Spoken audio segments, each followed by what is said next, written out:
아버지, 이제야 말합니다.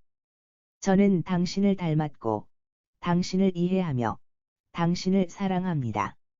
아버지는 늘 무거운 침묵을 품고 살아갔다. 그의 등은 항상 굽어 있었고, 얼굴은 늘 햇볕과 바람에 그을려 있었다. 나는 그 사람을 오래도록 이해하지 못했다. 어릴 적에 나는 사랑이란 자주 듣는 것이라 믿었다.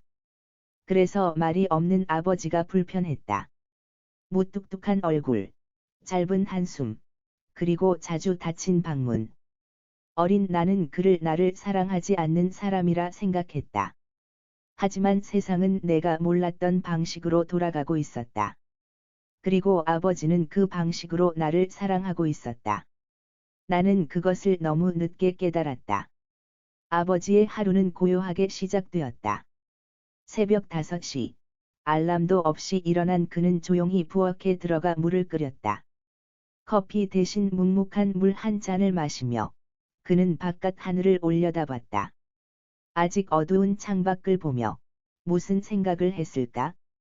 무엇을 놓아버렸고 무엇을 간직하려 했을까?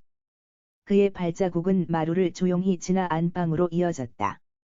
어머니의 기침 소리에 잠깐 멈췄다가 그는 옷장을 열고 조용히 작업복을 챙겨 입었다. 발소리는 적고 숨소리도 적었다. 그가 남긴 건 늘 없음이었다. 아무 말도, 아무 흔적도 남기지 않은 채 그는 집을 나섰다. 그리고 나를 위해 하루를 견뎌냈다. 나는 그런 그가 싫었다. 왜 나를 바라보며 웃어주지 않는지, 왜 내 생일에 아무 말도 하지 않는지, 왜 눈길조차 맞추지 않는지? 친구 아버지처럼 자상한 모습은 바라지도 않았다. 단지 말 한마디가 그리웠다. 하지만 그는 항상 아버지답게 굴었다. 말보다는 행동으로, 설명보다는 침묵으로. 시간이 지나 내가 20살이 되었을 때 아버지는 뇌졸중으로 쓰러졌다. 갑작스러운 일이었다. 나는 병원 복도에서 구급대원의 뇌출혈이 심각하다는 말을 들으며 다리에 힘이 풀렸다. 그렇게 강해 보이던 사람이 침대 위에서 꼼짝도 하지 못하는 모습을 보고 처음으로 두려움을 느꼈다. 그날 밤 병실 한켠에서 나는 혼자 펑펑 울었다. 그동안 말하지 못했던 모든 것들, 오해했던 모든 순간들, 냉정하게 굴었던 내 행동들. 그리고 그 속에서도 묵묵히 나를 바라보던 아버지의 눈빛이 하나씩 떠올랐다. 그 눈빛은 언제나 나를 품고 있었다. 아버지가 퇴원한 후 말은 여전히 없었다. 그러나 가끔 그의 눈이 내게 말을 걸었다. 식탁에서 밥을 먹다 말없이 내 국그릇을 밀어주는 손길. 내가 늦게 들어왔을 때 문틈으로 스며드는 불빛. 말은 없었지만 말보다 더 많은 마음이 거기 있었다. 그의 손은 여전히 거칠었다. 하지만 더는 나를 밀치지 않았다. 손끝에 조심스러움이 묻어 있었다. 그가 내 어깨를 잡는 순간 나는 그 온기를 온몸으로 느꼈다. 수고했다. 그가 내게 처음 건넨 말이었다. 30살, 내가 처음 아버지에게서 들은 칭찬. 그 짧은 말 한마디에 나는 그동안 참았던 울음을 쏟아냈다. 나는 이제야 안다. 사랑은 반드시 말로 증명되지 않는다는 것을. 때로는 말보다 행동이, 눈빛이, 손길이 더 많은 것을 전한다는 걸. 아버지는 언제나 그렇게 살아왔다. 그 진심은 시간이 지나야만 보였다. 지금은 내가 아버지의 나이를 닮아간다. 아침에 눈을 뜨면 그가 그랬던 것처럼 조용히 물을 끓이고 자식의 방을 들여다보고 말없이 등을 토닥인다. 나는 아버지를 따라 걷고 있다. 그가 걸어온 길 위에서 같은 그림자를 밟으며. 그리고 문득 생각한다.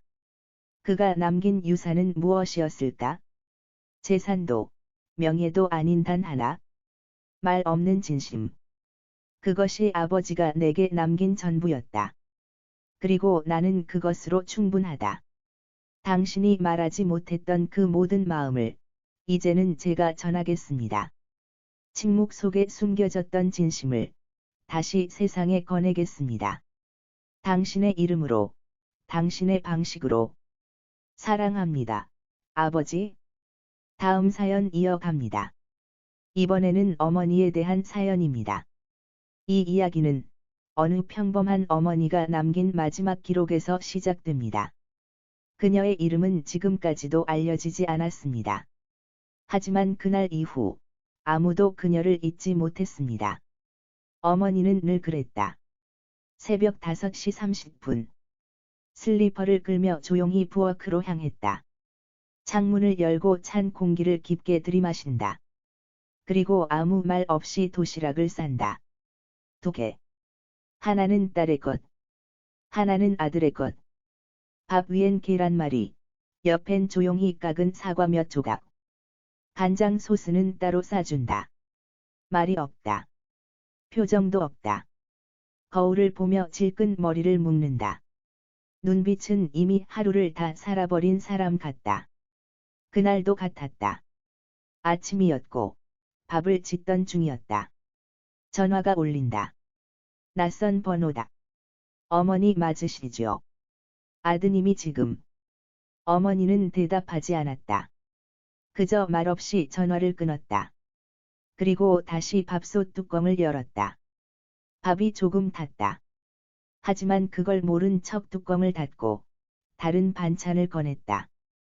딸은 그날 밤 어머니 방에서 조그만 노트를 하나 발견했다. 평소엔 본 적 없던 물건이었다. 작고 낡은 노트. 첫 페이지엔 아무것도 없었다. 두 번째 장. 거기엔 아들의 이름이 적혀 있었다. 그리고 아래엔 짧은 메모. 도착은 했을까? 딸은 노트를 서랍에 그대로 넣어두었다. 하지만 다음 날 아침, 노트는 사라져 있었다. 어머니는 아무 말도 하지 않았다. 딸도 아무 말도 하지 않았다.